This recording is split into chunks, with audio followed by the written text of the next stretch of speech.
கர்த்தருடைய பரிசுத்த நாமத்திற்கு மகிமை உண்டாகட்டும். மறுபடியும் உங்கள் ஒவ்வொருவரையும் சந்திக்கிறதுல பெரும் மகிழ்ச்சி அடைகிறேன். நீங்கள் எல்லாரும் கர்த்தருக்குள் சந்தோஷமாயிருப்பீர்கள் என்பதை அறிந்து நான் மகிழ்ச்சி அடைகிறேன். கர்த்தர் தாமே உங்கள் ஒவ்வொருவரையும் தொடர்ந்து ஆசீர்வதித்து நடத்துவாராக. இப்பொழுதும் நாம் இந்த நாளிலேயும் ஆண்டுடைய வார்த்தையை நாம் சற்று நேரம் தியானித்து நம்ம ஜெபம் பண்ண போகிறோம். நிச்சயமாக இந்த வார்த்தைகள் உங்களுக்கு ஆசீர்வாதமாய் இருக்கும் என்பதிலே சந்தேகமில்லை. இதற்கு காரணமாக இருக்கிற அருமையான நித்திய வெளிச்சம் டிவி அந்த ஊழியத்தையும் இயேசு கிறிஸ்துவின் நாமத்தில் வாழ்த்துகிறேன். இந்த நித்திய வெளிச்சம் டிவியின் மூலமாக நீங்கள் ஒவ்வொருவரும் ஆசீர்வதிக்கப்பட்டு கொண்டிருக்கிறீர்கள் என்பதை நான் நம்புகிறேன். தொடர்ந்து ஜெபித்துக் கொள்ளுங்கள். கர்த்தர் மெய்யாகவே உங்கள் ஒவ்வொருவரையும் ஆசீர்வதிக்க வல்லவராயிருக்கிறார். இந்த நாளிலேயும் சற்று நேரம் அவனுடைய வேதத்தை நாம் தியானிக்க கர்த்தர் நமக்கு உதவி செய்யட்டும். அதற்கு முன்பதாக தலைகளை தாழ்த்தி ஒரு நிமிடம் நம்ம தேவ சமூகத்தில் ஜெபித்து இந்த தேவ வார்த்தையை நம்ம தியானிக்க போகிறோம். ஒரு நிமிடம் நீங்கள் இருக்கிற இடத்திலே உங்கள் தலைகளை தாழ்த்தி ஜெபிப்பீர்களா? சேர்ந்து ஜெபிக்கலாம். நல்ல தெய்வமே, இந்த ஆசீர்வதிக்கப்பட்டதான காலை வேளைக்காக உமக்கு ஸ்தோத்திரம். இந்த நாளிலேயும் வாஞ்சையோடு எதிர்பார்ப்போடு ஆண்டவரே இந்த நிகழ்ச்சியை பார்த்து கொண்டிருக்கிற அன்பு பிள்ளைகளுக்காக உமக்கு ஸ்தோத்திரம். பிள்ளைகளை ஆசீர்வதித்தருளும் ஆண்டவரே. உடைய கரம் உடைய ஜனங்களோடு இருப்பதாக.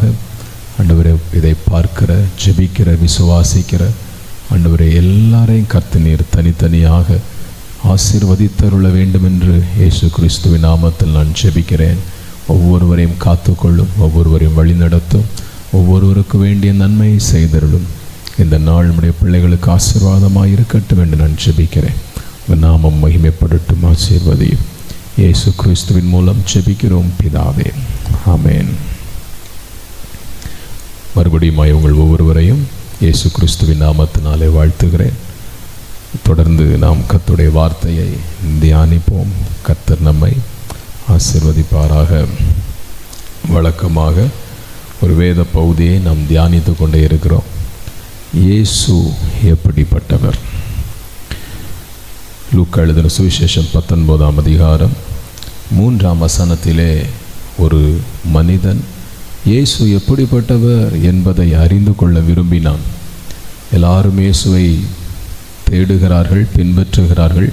இந்த இயேசு யார்? இந்த இயேசு எப்படிப்பட்டவர்? இந்த இயேசு என்ன செய்வார் என்கிற பல கேள்வி இந்த மனிதனுக்குள் இருந்தது. எனவே இந்த இயேசுவை தேட ஆரம்பித்தான்.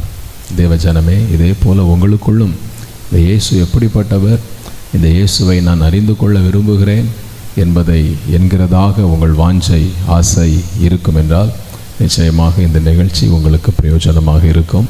தொடர்ந்து இந்த நிகழ்ச்சியை பாருங்கள். கர்த்தர் உங்களை ஆசீர்வதிப்பார். நம் இயேசு எப்படிப்பட்டவர், அவர் என்ன செய்வார் என்பதை பல நாட்களாக நாம் தியானித்து கொண்டிருக்கிறோம். ஆமென். நாம் ஆராதிக்கிற ஆண்டவர் போன வாரம் நாம் தியானித்தோம். அவர் ஒரு நல்ல ஒரு மேய்ப்பன், ஒரு மேய்ப்பனை போல நம்மை நடத்துவார், நம் தேவைகளை சந்திப்பார், காரியங்களை வாய்க்க பண்ணுவார் என்று நம்ம தியானித்தோம். இயேசு பேசுகிற தெய்வன் என்று தியானித்தோம். இயேசு தாழ்மையுள்ளவர் என்று தியானித்தோம். இயேசு வல்லமையுள்ளவர் என்பதை தியானித்தோம். இயேசு மன்னிக்கிற தெய்வம் என்று தியானித்தோம். இயேசு அன்புள்ளவர் என்று தியானிக்க கர்த்தர் நம் ஒவ்வொருவருக்கும் அனுக்கிரகம் செய்திருக்கிறார். தொடர்ந்து இந்த செய்திகளை கேட்டு ஜெபியுங்கள், விசுவாசியுங்கள். நிச்சயமாய் கர்த்தர் உங்கள் வாழ்க்கையிலையும் நல்லவராக நன்மை செய்கிறவராக இருப்பார். இந்த நாளிலேயும் இயேசுவை குறித்து இன்னொரு காரியத்தை நாம் தியானிக்க போகிறோம். ஆமென். எடுத்துக்கொள்ளலாமா? வேத பகுதியை எடுத்துக்கொள்ளுங்கள். உங்கள் வீட்டிலே வேதாகமம் இருக்கும் என்றால் அந்த வேதாகமத்தை எடுத்து வைத்துக் கொள்ளுங்கள். அதிலே 19ஆம் அதிகாரம், வெளிப்படுத்தின விசேஷம் 19ஆம் அதிகாரம் 11வது வசனத்திலே இயேசு கிறிஸ்துவை குறித்து ஒரு காரியம் சொல்லப்பட்டிருக்கிறது. இயேசு கிறிஸ்துவினுடைய ஒரு சுபாவம் சொல்லப்பட்டிருக்கிறது. மறுபடியும் சொல்லுகிறேன், கவனிங்கள். வெளிப்படுத்தின விசேஷம் 19ஆம் அதிகாரம் அதனுடைய 11வது வசனம் இப்படியாய் சொல்லுகிறது. நான் வாசிக்கிறேன், கவனிங்கள். பின்பு பரலோகம் திறந்திருக்க கண்டேன். இதோ ஒரு வெள்ளை குதிரை காணப்பட்டது. அதன் மேல் ஏறியிருந்தவர் உண்மையும் சத்தியம் சத்தியமும் உள்ளவர் எண்ணப்பட்டவர். அவர் நீதியாய் நியாயம் தீர்த்து யுத்தம் பண்ணுகிறார். மறுபடியும் வாசிக்கிறேன், கவனிங்கள். பின்பு பரலோகம் திறந்திருக்க கண்டேன். இதோ ஒரு வெள்ளை குதிரை காணப்பட்டது.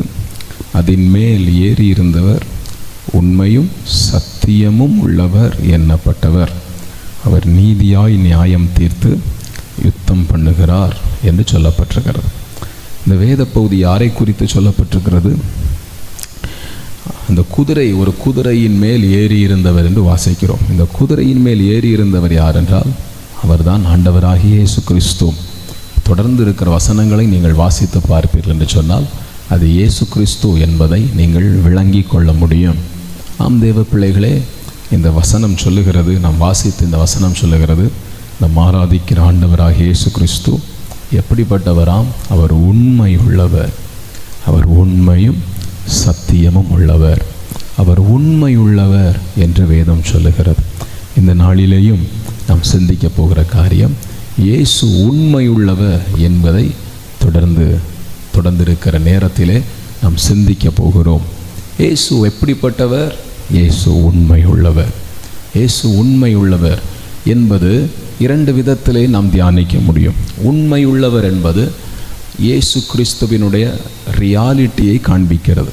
அதாவது இயேசு கிறிஸ்து ஒரு கற்பனை தெய்வம் அல்ல, ஒரு கதைகளில் சொல்லப்படுகிற ஒரு தெய்வம் அல்ல. அவர் உண்மையிலேயே இருக்கிற தெய்வம். அவர் இருக்கிறவராகவே இருக்கிறார். அவர் உண்மையாகவே இருக்கிறார். ஆமென். அவர் ஒரு கற்பனை நம்முடைய கற்பனையில் வாழுகிறவர் அல்ல, அவர் உண்மையாகவே இருக்கிறார். இது இயேசு கிறிஸ்துவினுடைய ரியாலிட்டியை நமக்கு காண்பிக்கிறது. கற்பனை அல்ல இயேசு கிறிஸ்து, ரியாலிட்டி, உண்மையாகவே இயேசு இருக்கிறார் என்பதை இந்த வசனம் நமக்கு கற்றுக் கொடுக்கிறது. இன்னொன்று, ஃபெய்த்ஃபுல்னஸ் ஆஃப் ஜீசஸ் கிரைஸ்ட். இயேசு கிறிஸ்துவினுடைய ஃபெய்த்ஃபுல்னஸ். இயேசு கிறிஸ்து உண்மையாக இருப்பார். அவர் பொய்யை உரைக்காத தெய்வம், பொய் சொல்லாத தேவன் என்று அவருடைய கேரக்டரை குறித்து நாம் சொல்ல முடியும். உண்மை உள்ள தெய்வம், ஆமென். பொய் சொல்லாத தெய்வம். நம்முடைய வாழ்க்கையில் அவர் உண்மையாக இருப்பார்.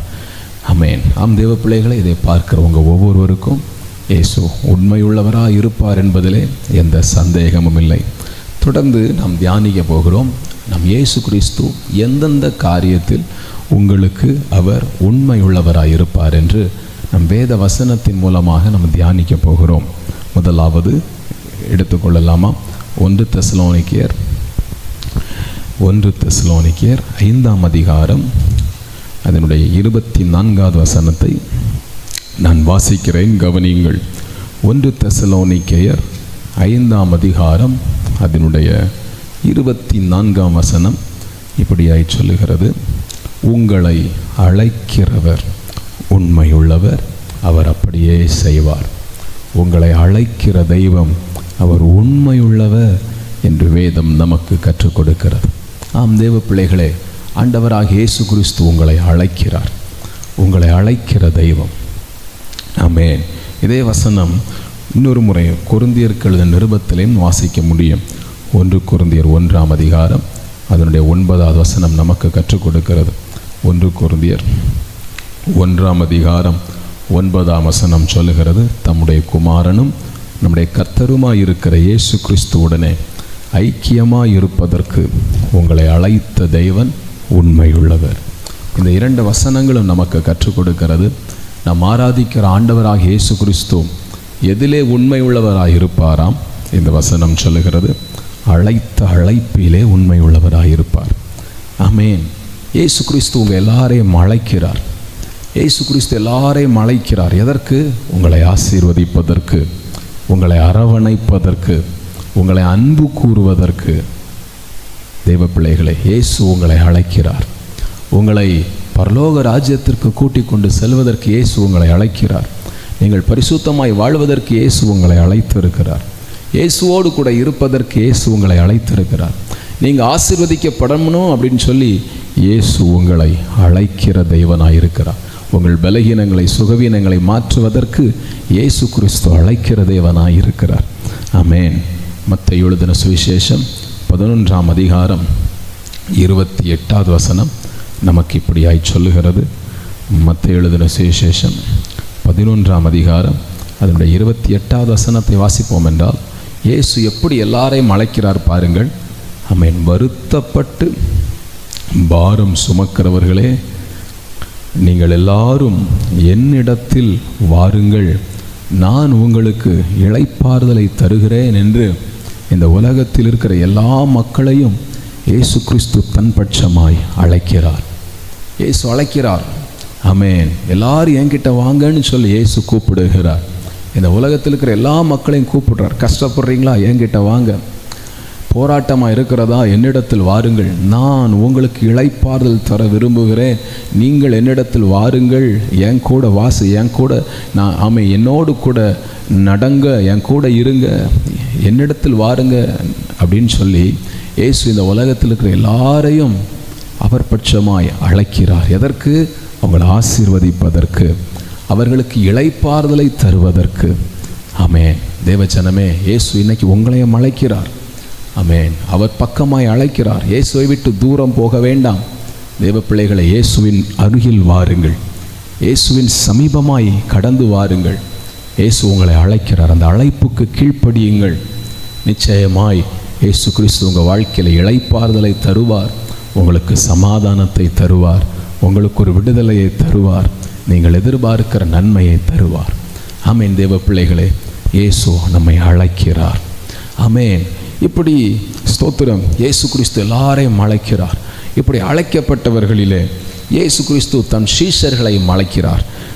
மார்க் எழுதின சுவிசேஷம் 4ஆம் அதிகாரம் 13ஆம் வசனம் 14ஆம் வசனம் மற்றும் லூக்கா எழுதின சுவிசேஷம் 6ஆம் அதிகாரம் அதனுடைய 13ஆம் வசனங்களை நீங்கள் தியானித்து பார்ப்பீர்கள் என்று சொன்னால், இயேசு கிறிஸ்து தன்னோடு இருக்கும்படிக்கு தன் சீஷர்களை அழைத்தார். ஆமென். யாரெல்லாம் தன்னுடைய சீஷர்கள் என்று சொல்லி அந்த வேத பகுதி நமக்கு கற்றுக் கொடுக்கிறது. நீங்கள் வாசித்துக் கொள்ளுங்கள். லூக்கா எழுதின சுவிசேஷம் 6ஆம் அதிகாரம் 13ஆம் வசனம், மார்க் எழுதின சுவிசேஷம் 4ஆம் அதிகாரம் 13, 14ஆம் வசனம், மத்தேயு எழுதின சுவிசேஷம் 10ஆம் அதிகாரங்களிலே இயேசு கிறிஸ்து தன்னுடைய சீஷர்களை, தன் 12 பேரை தன்னோடு இருக்கும்படிக்கு அழைத்தார். ஆமென். யாரெல்லாம் அழைத்தார் என்று அந்த வேத பகுதி சொல்லுகிறது. நீங்கள் வாசித்துக் கொள்ளுங்கள். ஆமென். 12 பேர்களை தன்னோடு இருக்கும்படிக்கு அவர் அழைத்தார். இந்த 12 பேரும் இயேசுவின் அழைப்பை கேட்டு கீழ்ப்படிந்து இயேசுவுக்கு பக்கத்திலே வந்தார்கள். வேதம் சொல்லுகிறது. ஆமென்.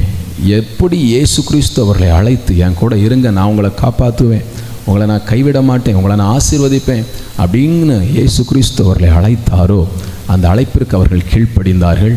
இயேசு அழைத்தது போல கடைசி வரை மரண பரியந்தம் இயேசு அந்த சீஷர்களை கைவிடவே இல்லை என்று வேத வசனம் நமக்கு கற்றுக் கொடுக்கிறது. இந்த 12 சீஷர்களுக்கும் என்னென்ன வேண்டுமோ இயேசு எல்லாவற்றையும் அறிந்து அந்தந்த நேரத்தில் இயேசு அவர்களுக்கு செய்தார். அவர்கள் தேவைகளை சந்தித்தார், அவர்களை போஷித்தார், அவர்கள் குறைவுகளை நிறைவாக்கினார், அவர்களுக்கு வேண்டிய நன்மைகளை ஆண்டவராக இயேசு கிறிஸ்துவே பக்கத்திலிருந்து செய்து கொடுத்தார், அவர்களை பழக்குவித்தார். கஷ்டம் வரும் பொழுது, பாடுகள் வரும் பொழுது அவர்களை விட்டு இயேசு பிரிந்து போகவே இல்லை. இயேசு எப்படி அழைத்தார், நான் உங்களை பார்த்துப்பேன், நான் உங்களை கைவிட மாட்டேன்னு சொல்லி இயேசு அழைத்த பொழுது இயேசுவை நம்பி இயேசுவினிடத்தில் வந்த ஒருத்தரையும் ஆண்டவர் கைவிடாமல் அவர் சொன்ன வார்த்தையில், அந்த அழைப்பில் அவர் உண்மையாயிருந்தார். கடைசி வரை அவர்கள் மரண பரியந்தமும் இயேசு அவர்களோடு இருந்தார். அந்த அழைப்பிலே உண்மையாயிருந்தார். ஆம் தேவ பிள்ளைகளே, இந்த இயேசு உங்களையும் அழைக்கிறார். இந்த இயேசு இந்த அழைத்த அழைப்பில் அவர் நிச்சயம் உண்மையுள்ளவராயிருப்பார். இந்த இயேசுவை விட்டு விலகி விடாதிருங்கள். உலகம் 1000 சொல்லலாம், உலக மனிதர்கள் உங்களை பயமுறுத்தலாம், உலக மனிதர்கள் இயேசுவை தேடக்கூடாது என்று உங்களிடத்திலே சில வார்த்தைகளை சொல்லலாம். அதையெல்லாம் நீங்கள் கவனிக்க வேண்டாம். இயேசு கிறிஸ்துவை நம்பி வாருங்கள். இயேசு கிறிஸ்துவின் அழைப்பை பார்த்து அந்த அழைப்பை நம்பி வாருங்கள். நம்மை அழைப்பது வானத்தை பூமியை உண்டாக்கின தெய்வம் அல்லவா என்று இயேசுவை நம்பி இயேசுவின் அழைப்பிற்கு கீழ்ப்படிந்து வாருங்கள். கடைசி வரை மரண பரியந்தம் ஆண்டவராகிய இயேசு கிறிஸ்து உங்களை கட்டாயம் நடத்துவார். அவருடைய சீஷர்களை இயேசு கிறிஸ்து கடைசி வரை நடத்தி அவர் அழைத்த அழைப்பில் அவர் உண்மையாயிருந்தது போல தேவஜனமே, உங்களை இயேசு அழைக்கிறார். இந்த அழைப்பிற்கு அவருக்கு கீழ்ப்படியுங்கள். கட்டாயம் மரண பரியந்தம் வரை இந்த இயேசு உங்களோடு இருப்பார். எந்த மாற்று கருத்தும் இல்லை. உங்களுக்கு இளைப்பாறுதலை தருவார் என்கிற நல்ல வார்த்தையை உங்களுக்கு நான் சொல்லுகிறேன். இரண்டாவதாக, இயேசு கிறிஸ்து எதில் உண்மையுள்ளவர் என்று நாம் தியானிக்கும் பொழுது, எபிரேயருக்கு எழுதின நிருபம் 10ஆம் அதிகாரம் 23ஆம் வசனம் சொல்லுகிறது. எபிரேயர் 10ஆம் அதிகாரம் 23ஆம் வசனத்தை எடுத்துக்கொள்வோம். ஆமென். எபிரேயருக்கு எழுதின நிருபம் 10ஆம் அதிகாரம் அதனுடைய 23ஆவது வசனத்தை வாசிக்கிறேன், கவனியுங்கள். அல்லாமலும் நம்முடைய நம்பிக்கையை அறிக்கையிடுகிறதில் அசைவில்லாமல் உறுதியாயிருக்க கடவோம். வாக்குத்தத்தம் பண்ணினவர் உண்மை உள்ளவராய் இருக்கிறாரே. வாக்குத்தத்தம் பண்ணினவர் உண்மை உள்ளவராய் இருக்கிறாரே. ஆம் தேவ பிள்ளைகளே, வாக்குத்தத்தம் பண்ணினவர் இயேசு. வாக்குத்தத்தத்தில் உண்மை உள்ளவராயிருப்பார். ஆமென். உங்கள் வாழ்க்கையில் ஆண்டவர் வாக்குத்தத்தங்களை கொடுத்திருக்கலாம். வாக்குத்தத்தம் என்றால் என்ன? இதை நான் செய்வேன், இதை நான் நிறைவேற்றுவேன், இந்த காரியத்தை கைக்கூடி வர பண்ணுவேன், ஆமென் என்று ஒரு வாக்கு கொடுப்பது. மனிதர்கள் வாக்கு கொடுப்பார்கள். 2 மாதம் கழித்து நான் உனக்கு உதவி செய்வேன், ஆமென், 1 வருடம் கழித்து இந்த காரியத்தில் உனக்கு நான் உதவி செய்வேன் என்று மனிதர்கள் வாக்கு கொடுக்கிறது உண்டு. ஆமென். அரசியல்வாதிகள் தேர்தலுக்கு முன்பதாக வாக்கு கொடுக்கிறது உண்டு. அதே போல ஆண்டவராகிய இயேசு கிறிஸ்து வாக்கு கொடுக்கிறார். இயேசு உங்களை எப்படி நடத்துவார் என்று வாக்கு கொடுப்பார். ஒவ்வொரு நாளும் வேதத்தின் மூலமாய் உங்களுக்கு வாக்கு கொடுப்பார். ஒவ்வொரு மாதமும் வாக்கு கொடுப்பார். இந்த வசனத்தை வாசிக்கும் பொழுது ஏதோ ஒரு வசனம் உங்களோடு பேசுகிறது போல இருக்கும். அந்த வசனம் உங்களுக்கு கர்த்தர் கொடுக்கிற வாக்கு தத்தம். இப்படி ஒவ்வொருத்தருக்கும் கர்த்தர் வாக்கு தத்தங்களை கொடுக்கிறார். உங்களை இயேசு எப்படி நடத்த போகிறார், இந்த வாரத்தில் எப்படி நடத்த போகிறார், இந்த மாதத்தில் எப்படி நடத்த போகிறார் என்று ஒவ்வொரு நாளும் ஒவ்வொரு மாதமும் கர்த்தர் உங்களுக்கு வாக்கு தத்தங்களை கொடுத்து நடத்துவார். இஸ்ரவேல் தேசத்தின் ஜனங்களுக்கு கர்த்தர் அப்படித்தான் வாக்குத்தத்தங்களை கொடுத்து அவர்கள் இந்த வாக்குத்தத்தத்தின்படியே நடத்தினார். அதே போல தேவனாகிய கர்த்தர் நமக்கும் இந்த நிகழ்ச்சியை பார்த்து கொண்டிருக்கிற உங்களுக்கும் வாக்குத்தத்தங்களை தந்து அதன்படி அவர் நடத்துவார். அவர் அப்படி ஒரு வாக்குத்தத்தம் தந்துவிட்டால் அந்த வாக்குத்தத்தம் பொய் சொல்லவே செய்யாது. அந்த வாக்குத்தத்தம் நிச்சயம் நிறைவேறும். அவர் நிறைவேற்றுவதற்கு அவர் உண்மை உள்ளவராய் இருக்கிறார் என்று இந்த வேத வசனம் நமக்கு கற்றுக் கொடுக்கிறது. அவர் வாக்குத்தத்தம் கொடுத்து அந்த வாக்குத்தத்தம் நிறைவேறுவது வரைக்கும் அவர் உண்மையாக இருப்பார். அந்த வாக்குத்தத்தம் பொய் சொல்லவே செய்யாதபடிக்கு அந்த வாக்குத்தத்தம் உங்கள் வாழ்க்கையில் நிறைவேறுகிறது வரையிலேயும் அவர் செயல்படுவார். கிரியை செய்து கொண்டே அவர் இருப்பார். வாக்குத்தத்தத்தில் அவர் உண்மை உள்ளவர். உங்கள் வாழ்க்கையில் ஒரு வாக்குத்தத்தம் கொடுத்தார்னா அதை நிறைவேற்றுவதற்கு அவர் உண்மை உள்ளவராயிருக்கிறார். அவர் ஆமென், அவர் ஃபெய்த்ஃபுல்னஸ், அவர் உங்களுக்கு உண்மையாக இருப்பார். அவர் தந்தார்னா அவர் செய்வார். மனுஷன்தான் பொய் சொல்லுவான். மனிதன் சொல்லுகிற வார்த்தை மாறும், கர்த்தர் கொடுக்கிற வார்த்தை மாறாது. வானம் பூமியும் மாறும், ஆனால் கர்த்தருடைய வார்த்தை ஒரு நாளும் மாறாது. உங்கள் வாழ்க்கையில் கர்த்தர் கொடுத்த வார்த்தைகள் மாறவே மாறாது. இன்றைக்கி உங்களை பார்த்து இயேசு கிறிஸ்துவின் நாமத்தில் சொல்லுகிறேன், கர்த்தர் உங்களுக்கு இந்த வருஷத்தில் கொடுத்த வாக்கு தத்தங்களுக்கு அவர் உண்மையாக இருப்பார். நிச்சயமாய் அது மாறாது, அது நிறைவேறும். தேவஜனமே, வாக்கு தத்தங்களே ஆண்டவராக இயேசு கிறிஸ்து உண்மை உள்ளவராய் இருப்பார். மத்தேயு எழுதின சுவிசேஷத்தில் 8ஆம் அதிகாரத்திலே 8ஆம் அதிகாரம் 18ஆம் வசனத்திலிருந்து 28ஆம் வசனம் வரையிலே ஒரு சம்பவம் சொல்லப்பட்டிருக்கிறது. அங்கே இயேசு கிறிஸ்து சீஷர்களை பார்த்து ஒரு வாக்குத்தத்தம் கொடுக்கிறார். நம்ம எல்லாரும் அக்கறைக்கு போயிடுவோம். அப்படி அக்கறைக்கு ஒரு ஆற்றின் கரையின் ஒரு பக்கத்திலிருந்து ஒரு பக்கத்தில் இருக்கிறார்கள். இப்போ மறுகரைக்கு போக வேண்டும். மறுகரைக்கு போகும்போது இயேசு சொன்னார், அக்கறைக்கு போவோம். வாக்குத்தத்தம் என்பது என்ன? நீங்கள் அக்கறைக்கு போவீர்கள். சீஷர்களுக்கு அன்னைக்கு ஆண்டவர் ஒரு வாக்கு கொடுத்தா, நம்ம எல்லாரும் அக்கறைக்கு போவோம் அப்படின்னு. எல்லாரும் படகில் ஏறி பிரயாணம் பண்ணி கொண்டிருக்கும் பொழுது வேதம் சொல்லுகிறது, திடீரென்று அந்த கடல் அந்த சமுத்திரத்திலே பெரிய காற்றும் புயலும் காணப்பட்டது. அந்த படகு முங்கி போகும் என்று சொல்லக்கூடிய அளவில் ஒரு பெரிய ஒரு பாதிப்பு அந்த படகுக்கு ஏற்பட்டது. அந்த சமுத்திரத்தில் கொந்தளிப்பு ஏற்பட்டது. வாக்குத்தத்தம் என்பது என்ன? அக்கறைக்கு போவோம். ஆனால் இந்த சீஷர்கள் அந்த வாக்குத்தத்தத்தை குறித்து சந்தேகப்பட்டு, ஆமென், மரித்து விடுவோமோ, இந்த கடலிலேயே நம்ம அமிழ்ந்து விடுவோமோ என்று பயந்தார்கள், கலங்கினார்கள். ஆனால் வேதம் சொல்லுகிறது, ஆண்டவராக இயேசு கிறிஸ்து எழுந்து காற்றையும் கடலையும் அதட்டினார். ஆமென். ஏற்ற சமயத்தில் கர்த்தர் குறித்திருந்த நேரத்தில் அக்கறைக்கு அவர்களால் போய் சேர்ந்து கொள்ள முடிந்தது. தேவ பிள்ளைகளே, வார்த்தையை சொன்னார், அக்கறைக்கு போவீங்கன்னு சொன்னார். அதே போல அக்கறைக்கு கொண்டு போய் ஏற்ற வேளையில் சேர்த்தார். நடுவில் சில பயங்கள் வந்தது, தடுமாற்றங்கள் வந்தது, புயல் வந்தது, கொந்தளிப்பு வந்தது. ஆனாலும் ஆண்டவராகிய இயேசு கிறிஸ்து அவைகளை அதட்டி ஏற்ற வேளையில் அந்த இடத்துல அந்த வார்த்தை நிறைவேறுவதற்கு அவர் உதவி செய்தார்.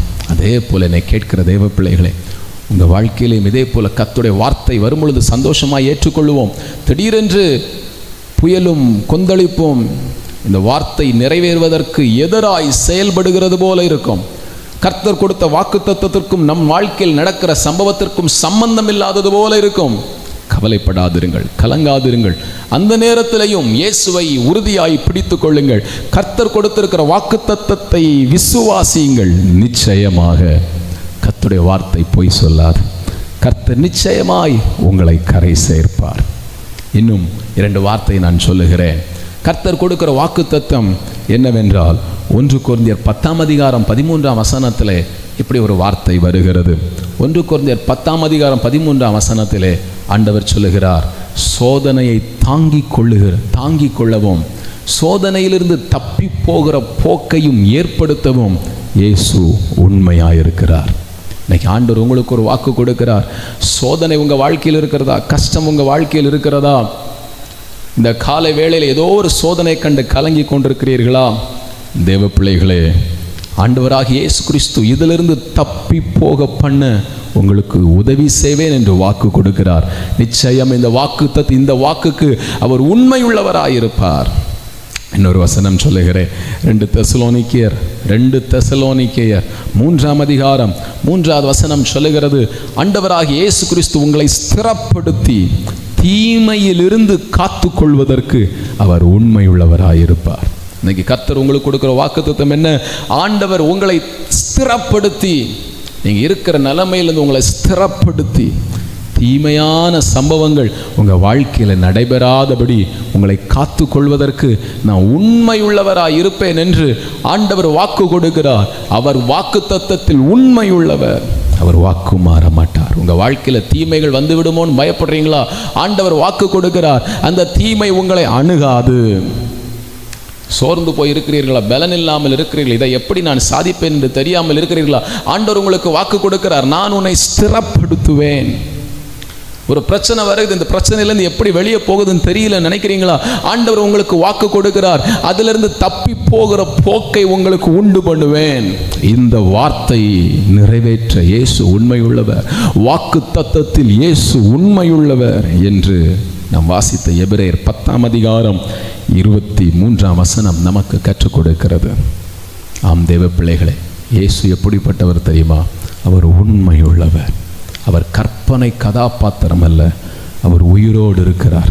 நீங்கள் கூப்பிடுகிற இடத்துல அவர் ஓடோடி வருவார். ஆமென். இந்த இயேசு உண்மையுள்ள தெய்வம். அவர் அழைத்த அழைப்பு உண்மையுள்ளது. ஆமென். அந்த அழைப்பிற்கு கீழ்ப்படிந்து ஓடி வாருங்கள். கட்டாயம் இயேசு உங்களை கைவிட மாட்டார், கடைசி வரை உங்களை நடத்துவார். 2வது சொன்னேன், வாக்கு தத்தத்தில் உண்மையுள்ளவர். கர்த்தர் உங்களுக்கு கொடுக்கிற வாக்கு தத்தங்கள் எல்லாம் ஆமென்றும் ஆமென் என்றும் இருக்கிறது. நிச்சயமாய் அது நிறைவேறும், அது பொய் சொல்லாது. எனவே தேவ பிள்ளைகளே, கர்த்தர் உங்களுக்கு கொடுத்த வாக்கு தத்தங்கள் உண்மையுள்ளது. நீங்கள் அக்கறைக்கு போவீர்கள். உங்கள் பிரச்சனையிலிருந்து விடுதலையை ஆகிறதற்கான தப்பி போகிற போக்கை கர்த்தர் ஏற்படுத்துவார். உங்களை ஸ்திரப்படுத்துவார். உங்களை தீமை நின்று காப்பேன் என்று கர்த்தர் இந்த நாளில் உங்களுக்கு வாக்கு கொடுக்கிறார். இந்த வாக்கு தத்தத்தில் அவர் உண்மை உள்ளவராயிருப்பார். எனவே இந்த இயேசு கிறிஸ்துவை பிடித்து கொள்ளுங்கள். இயேசு உங்களுக்கு உண்மை உள்ளவராக இருக்க வேண்டுமா? இயேசு உண்மை உள்ளவராக இருந்தால் இதெல்லாம் செய்வார். இயேசு உங்களுக்கு உண்மை உள்ளவராக இருக்க வேண்டும் என்றால் 2 வசனத்தை மட்டும் சொல்லி நான் முடிக்க விரும்புகிறேன். ஆமென். உபாகமத்தின் புஸ்தகம் 7ஆம் அதிகாரம் 9ஆம் வசனம் சொல்லுகிறது. உபாகமத்தின் புஸ்தகம் 7ஆம் அதிகாரம் 9ஆம் வசனம் சொல்லுகிறது, அன்பு கூர்ந்து இயேசுவை அன்பு கூர்ந்து இயேசுவின் வசனங்களை கை கொள்ளுங்கள், இயேசு உங்களுக்கு உண்மையாக இருப்பார். இயேசு உங்களுக்கு உண்மையாக இருக்கணும் இல்லையா? ஆமென். இயேசுவை நேசித்து இயேசுவின் கற்பனைகளை கை கொள்ளுங்கள். நிறைய பேருக்கு இயேசுவின் வசனம் பிடிக்கவே செய்யாது. ஆமென். யாரோ சொல்கிறாங்கங்கிறதுக்காக வசனம் வாசிப்பாங்க, யாரோ சொல்கிறாங்கங்கிறதுக்காக யாரையோ திருப்திப்படுத்துகிறவங்க வேண்டும் அப்படிங்கிறதுக்காக சில காரியங்களை வசனத்தை கை கொள்கிற மாதிரி கை கொள்வாங்க. இதெல்லாம் செய்யக்கூடாது. அன்பு, இயேசுவினுக்கு மேலே ஒரு அன்பு, அந்த அன்பின் நிமித்தம் வசனத்தை கை கொள்ள ஆரம்பியுங்கள். இயேசு உங்களுக்கு உண்மையாக இருப்பார். இன்றைக்கி முயற்சி செய்து பாருங்கள். இன்றிலிருந்து இயேசுவின் மீது உங்களுக்கு ஒரு அன்பு வரட்டும். உங்களுக்காக ரத்தம் சிந்தின அந்த இயேசுவை நேசிக்க ஆரம்பிங்கள். அவருடைய அன்பை உங்களுக்கு வெளிப்படுத்துவார். அந்த அன்பின் நிமித்தமாக, ஆமென், அந்த அன்பின் நிமித்தமாக வசனத்தை கை கொள்ள ஆரம்பியுங்கள். அவர் உங்களுக்கு உண்மையாக இருப்பார். 2வது 1 பேதுரு 4ஆம் அதிகாரம் 19ஆவது வசனம் சொல்லுகிறது, உங்கள் வாழ்க்கையை இயேசுவுக்கு ஒப்பு கொடுக்க, உங்கள் ஆத்துமாவை உண்மை உள்ளவராயிருக்கிற இயேசு கிறிஸ்துவினிடத்தில் ஒப்பு கொடுங்கள். உங்கள் ஆத்துமா விலையேற பெற்றது. இயேசு உண்மை உள்ளவர். அந்த சீஷர்கள் இந்த உலகத்தை எல்லாத்தையும் விட்டுவிட்டு, உலக அனுபவங்களை விட்டுவிட்டு, இயேசுவின் அழைப்பு, இயேசு அழைச்சிட்டாரே, இயேசு அழைத்தாரேன்னு இந்த அழைப்புக்கு கீழ்ப்படிஞ்சு தங்கள் ஆத்துமாக்களை இயேசுவுக்கு ஒப்பு கொடுத்து வந்ததுனால இயேசு அவர்களுக்கு உண்மையாக இருந்தார். இன்றைக்கும் இயேசுவுக்காக பாவ சுபாவங்களை, உலக ஜனங்களின் சடங்காச்சாரியங்களை விட்டுவிட்டு உங்கள் ஆத்துமாவை, உங்கள் வாழ்க்கையை இயேசுவிற்கு ஒப்பு கொடுப்பீர்களா? இயேசுவை நம்பி இயேசுவினிடத்தில் உங்கள் ஆத்துமாக்களை ஒப்பு கொடுப்பீர்களா? இயேசு இன்று முதல் உங்களுக்கு நல்லவராய் உண்மை உள்ளவராய் இருப்பார் என்பதில் எந்த மாற்று கருத்தும் இல்லை. ஆம் தேவ பிள்ளைகளே, இன்னைக்கு உங்களை ஒப்பு கொடுங்க. இயேசுவை அன்பு செய்கிறது நிமித்தம் வசனத்தை கை கொள்ளுங்கள். இயேசு உண்மை உள்ளவராயிருப்பார். நம்ம எல்லாரும் இணைந்து ஜெபம் பண்ண போகிறோம். இயேசுவே, என் வாழ்க்கையை ஒப்பு கொடுக்கிறேன், எனக்கு உண்மையாக இருப்பீர் என்பதை நான் நம்புகிறேன்னு சொல்லுங்கள். இயேசு உங்களை ஆசீர்வதிப்பார். ஜெபிக்கலாமா? கண்களை மூடுங்கள். ஆமென். உங்கள் கண்களை மூடுங்கள். முடிந்தால் ஒரு கரத்தை வானத்துக்கு நேராக உயர்த்தி, இயேசுவே, என்னை உங்களை கைகளில் ஒப்பு கொடுக்கிறேன், இந்த உலகம் எனக்கு வேண்டாம், நீங்கள் போதும்னு ஒப்பு கொடுங்க. இயேசு இன்னையிலிருந்து உங்களுக்கு உண்மையுள்ளவராக இருப்பார். நம்ம தியானித்த வசனங்கள் எல்லாம் உங்கள் வாழ்க்கையில் அது நிறைவேறும். நம்ம ஜெபிப்போம். நல்ல தெய்வமே, ஆசீர்வதிக்கப்பட்டதான அந்த நேரத்திற்காய் ஸ்தோத்திரம். நீர் உண்மை உள்ளவர் என்பதை நாங்கள் தியானிக்க கர்த்தர் உதவி செய்ததற்காக உமக்கு நன்றி. கேட்ட வசனங்களின்படி இந்த வசனத்தை கேட்டிருக்கிற எல்லாருக்கும் கர்த்தர் உண்மை உள்ளவராக இருப்பீராக. தங்கள் ஆத்துமாவை ஒப்பு கொடுக்கிறவர்களுக்கு நீர் உண்மை உள்ளவராக இருப்பீர்னு சொன்னீங்கப்பா. இப்போ யாரெல்லாம் தங்கள் கைகளை உயர்த்தி ஒப்பு கொடுத்து ஜெபிக்கிறாங்களோ, இப்போ இருந்து அவர்கள் ஒவ்வொருவருக்கும் என் தேவனாய கர்த்தர் உண்மை உள்ளவராய் நீர் வெளிப்படுவீராக என்று ஜெபிக்கிறோம். எதிர்பார்க்கிற காரியத்தில் ஒரு அற்புதம் நடக்கட்டும் என்று நாங்கள் ஜெபிக்கிறோம். அதே போல கர்த்தாவே, ஒவ்வொருவரும் உங்க மேலே ஒரு அன்பின் நிமித்தம் வசனத்தை கைக்கொள்ள உதவி செய்யும். உங்கள் நாமம் மகிமைப்படட்டும். இந்த வாரம் முழுதும் தேவ மகிமையும் கிருபையும் பிரசனமும் ஒவ்வொருவரோடு தங்கட்டும் என்று ஜெபிக்கிறோம். உம் கைகளே ஒப்பு கொடுக்கிறோம். ஆசீர்வதித்து நடத்தும். எல்லா துதிகன மகிமையும் செலுத்துகிறோம். இயேசு கிறிஸ்துவின் மூலம் ஜெபிக்கிறோம் பிதாவே, ஆமென். ஆம் தேவ பிள்ளைகளே, கர்த்தர் உங்கள் ஒவ்வொருவரையும் ஆசீர்வதிப்பார். தொடர்ந்து ஜெபியுங்கள். இயேசு உங்களுக்கு உண்மை உள்ளவராயிருப்பார். தொடர்ந்து ஜெபியுங்கள். கர்த்தர் உங்களை ஆசீர்வதித்து நடத்துவாராக. ஆமென்.